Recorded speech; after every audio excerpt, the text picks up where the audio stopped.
Want to play a game? Or would you rather hear what makes Saw X so unique in the franchise? Here's how the series' 10th installment springs its trap on viewers. Over the course of 19 years and 10 films, the Saw franchise has had no shortage of twists and turns, fitting for a series all about making puzzles and playing games.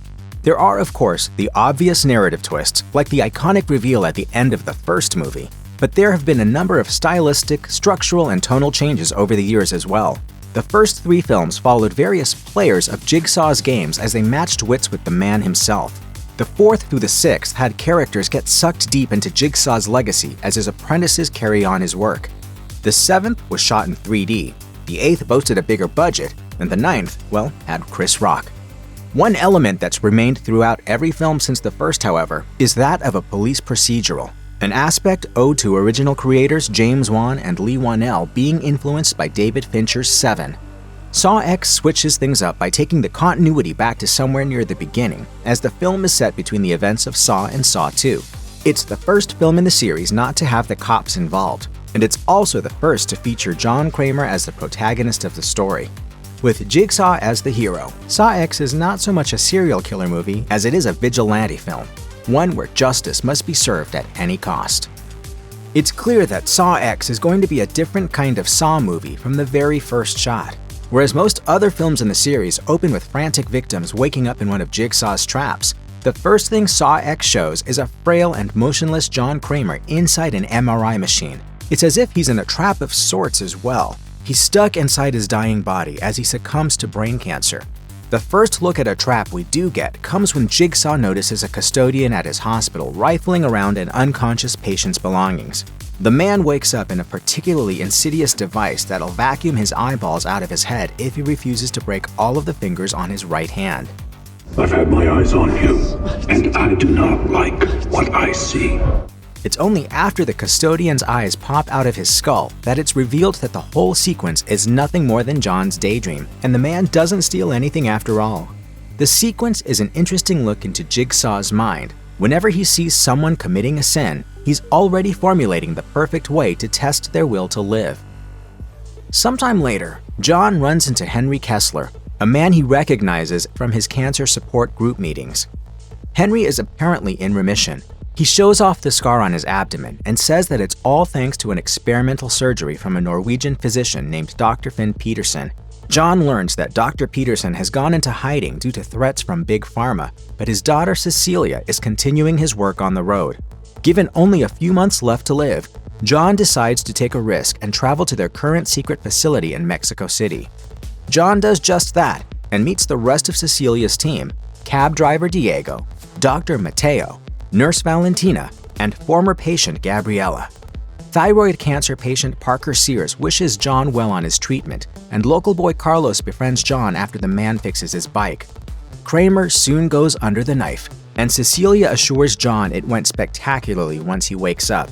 As agreed, John promises to wire her the other half of her hefty fee, but once he does, his care gets a little less hands-on. Now apparently free of the cancer that had been destroying him from the inside for so long, John muses on what to do next.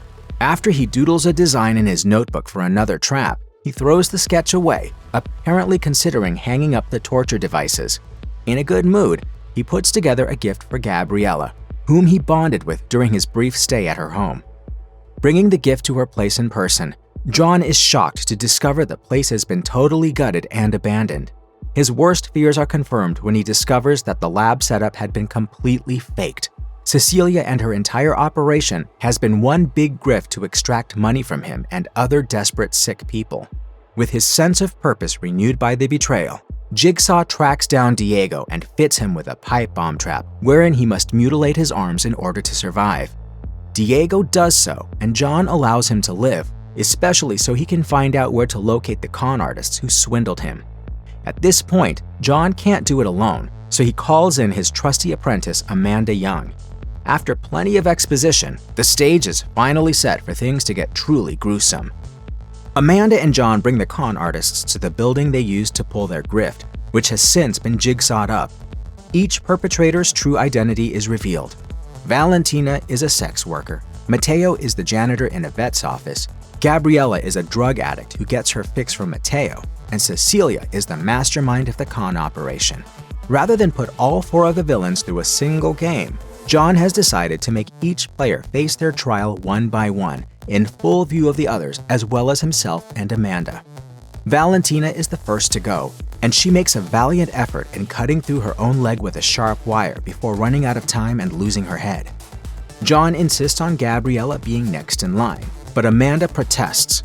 After all, she was once a drug addict too, so she takes sympathy on their victim despite her poor choices.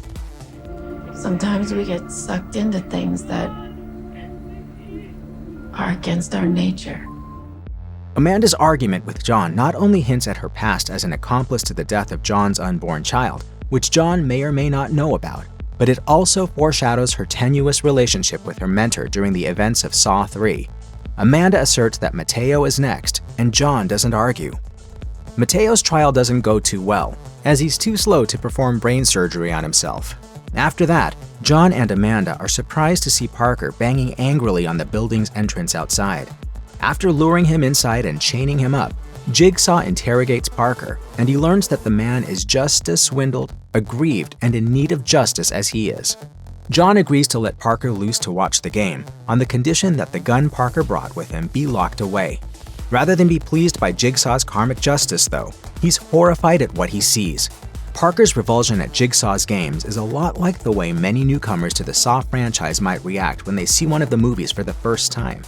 John tries to assure him that each player has a choice, and they're playing the game not because they're innocent victims, but because of the choices they've made.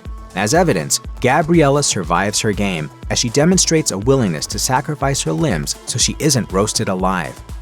John and Amanda were never going to convince Parker, however, as he secretly reclaimed his gun to hold Jigsaw and his accomplice at gunpoint, demanding they free Cecilia. It turns out that the person Cecilia managed to call earlier was not her father, but Parker, her lover, who was in on the grift. As Cecilia and Parker chain John and Amanda up, Carlos arrives to kick his soccer ball against the side of the abandoned building. John tries to bargain with Cecilia, telling her that her ill-gotten gains are upstairs in the control center, but Cecilia decides that she wants to make John suffer by killing an innocent person in front of him. She lures Carlos inside and makes John fasten the young boy into the trap that was originally meant for her.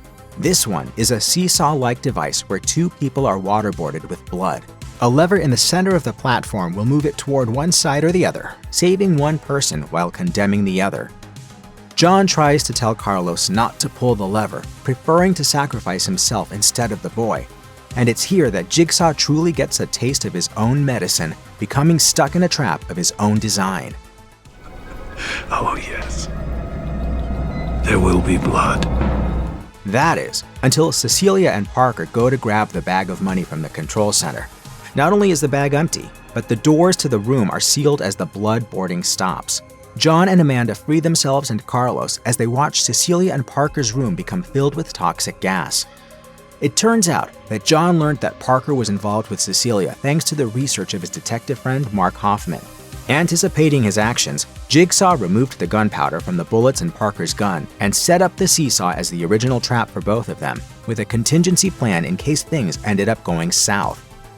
Jigsaw's instruction for surviving the control center trap is that one, and only one person can stick their head out through a panel in the wall to let them breathe clean air.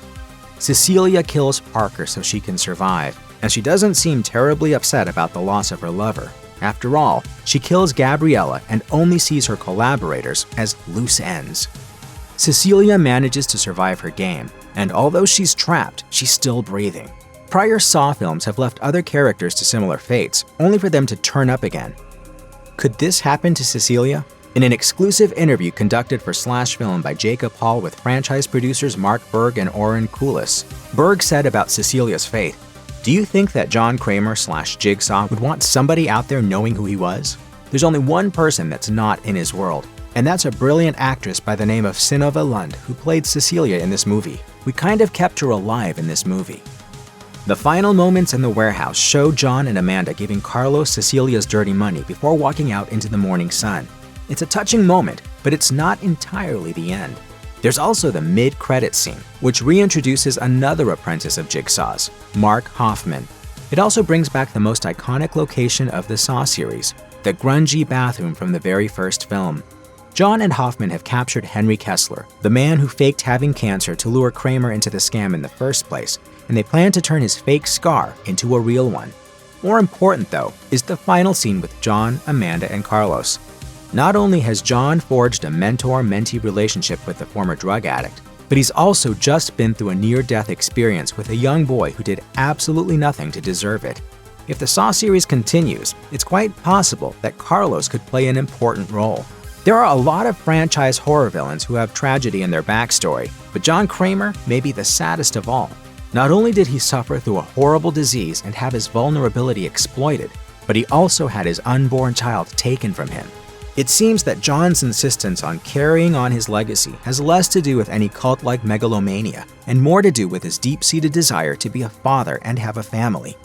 As the final shot of Saw X seems to imply, John Kramer may never be healed, but through his legacy and his found family, he is immortal.